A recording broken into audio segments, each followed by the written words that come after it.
Hey there, it's Sam. We have a very important configuration in the sky right now that's bringing a lot of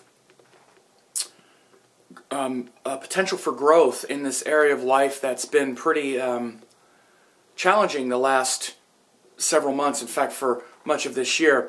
We've had Jupiter in the sign of Gemini since early June, and it's now moving into an exact trinal aspect with Saturn and Rahu in Libra, especially Saturn. It's going to move into an exact aspect with Saturn on the 17th. It's exact, but between now, the 13th, 14th, 15th, 16th, 17th, next several days, we're going to really experience, and in fact we have been experiencing in the last week or so, as this aspect gets closer and more exact, this grace of Jupiter extending towards Saturn.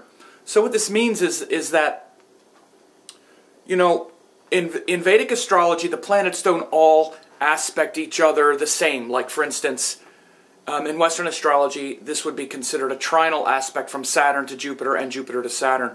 But in Vedic astrology, Saturn doesn't actually cast that trinal aspect, but Jupiter does. So Jupiter is the planet that casts that trinal aspect, and Saturn is receiving it.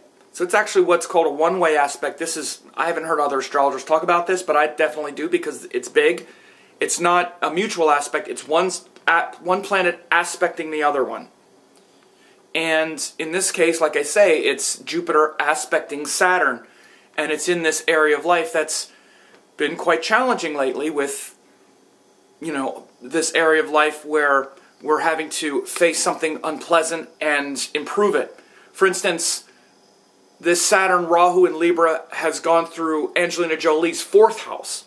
4th house has to do with breasts, motherhood. Saturn and Rahu both have to do with, literally, with the disease of cancer, with the illness of cancer. So, obviously you know what I'm talking about. She's had to improve a situation or do something that she thinks is going to improve it by facing some unpleasant thing and putting a lot of effort into it. And we see how that manifested in her life. All of us in some way are facing this kind of sort of challenge right now. And so wherever the sign of Libra falls in your chart from your ascendant, that's what I'm talking about. I'm talking about from your sidereal ascendant. Whatever house that is, you would experience this sort of grace of Jupiter now coming into that area of life and helping untangle some of that difficulty of the Saturn Rahu in Libra. So, like for instance, if it's Aries, then it winds up being the 7th house, because Libra's in the 7th house from Aries, Taurus, it's the 6th house. Gemini, it's the 5th house. Cancer, it's the 4th house. Leo, it's the 3rd house. Virgo, 2nd house. Libra, 1st house. Scorpio, 12th house. Sagittarius, 11th house. Capricorn, 10th house. Aquarius, 9th house. And Pisces, 8th house. So those areas of life have been feeling a lot of pressure, and now this Jupiter aspecting Saturn is going to really help bring it together with much more strength and help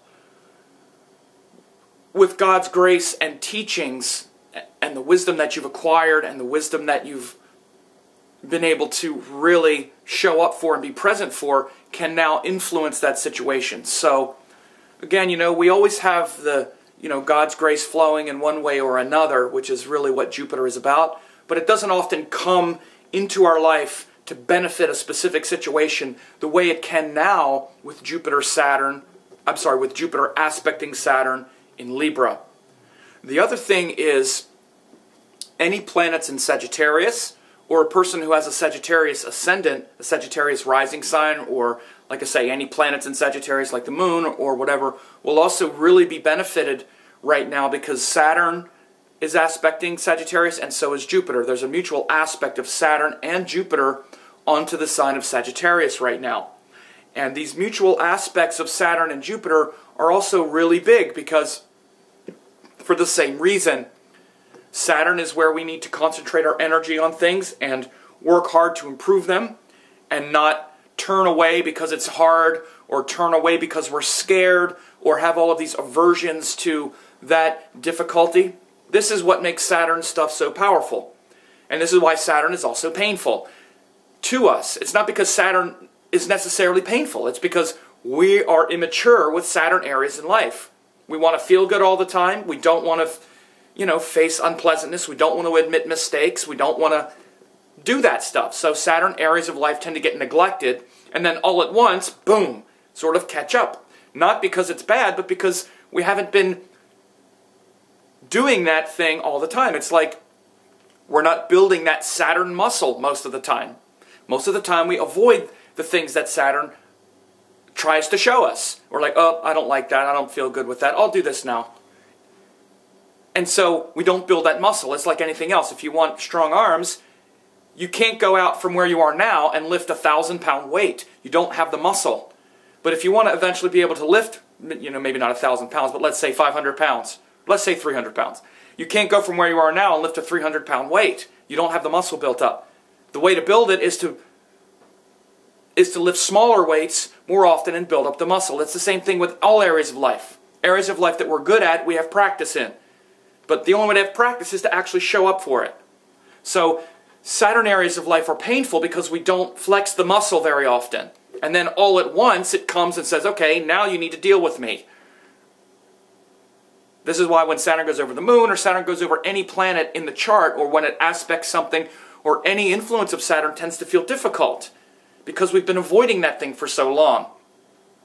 When we don't avoid it, then we stay determined and we stay ready to just deal with what comes our way with flexibility, with reasonability, and without this fear making us avoid it. So this is Saturn in general. Jupiter gives us hope and optimism to overcome things, but also it gives us this wisdom, or we fall back on our wisdom, on the things that we've actually learned to help us overcome things. We fall back on our teachings and our higher principles. So any area of life where Saturn and Jupiter both aspect is going to bring together these two things. So the optimism of Jupiter and the determination of Saturn and the willingness to face unpleasantness, which is Saturn, both of those things are also concentrated around the sign of Sagittarius right now, because Saturn aspects 3 houses in front and 10 houses in front. So Saturn is aspecting Sagittarius with that 3rd house aspect. Libra aspects Sagittarius. Libra, Scorpio, Sagittarius, 3 houses. And Jupiter's aspecting Sagittarius because it's in Gemini. So from the 7th house, Saturn is also aspecting Sagittarius. So Sagittarius, that's, like I say, that sign has the double aspect of Jupiter and Saturn on it also right now. So any planets there will benefit from Saturn's focus and determination and Jupiter's optimism and hope. So those two things come together simultaneously. So we're willing to concentrate on it, and then when we face those obstacles and those setbacks, the hope of Jupiter is there to say, oh, okay, I'll just do this. Oh, okay, I see where this can work out. I'll try this now. I'll have hope. I can see the bigger picture. That's what these two energies are about. So around Libra areas of life, especially right now, at, between, July 8th or 10th till about July, 17th, 18th, 19th, when the aspect is exact, the Libra areas of life are really benefited, especially around 10 degrees Libra, but really any planets in Libra. And then also the sign of Sagittarius, in a more long-term way, in general, Jupiter and Saturn are aspecting there as well. And again, this brings together the power of determination and will and the need to improve things, which is Saturn, and not avoid them. And the grace and hope, optimism, luck of Jupiter, and the power of our teachings, principles, and philosophies to keep us going when we have to face these setbacks rather than giving up because we're afraid. So let me know what you think of this. How are these things playing out in your life?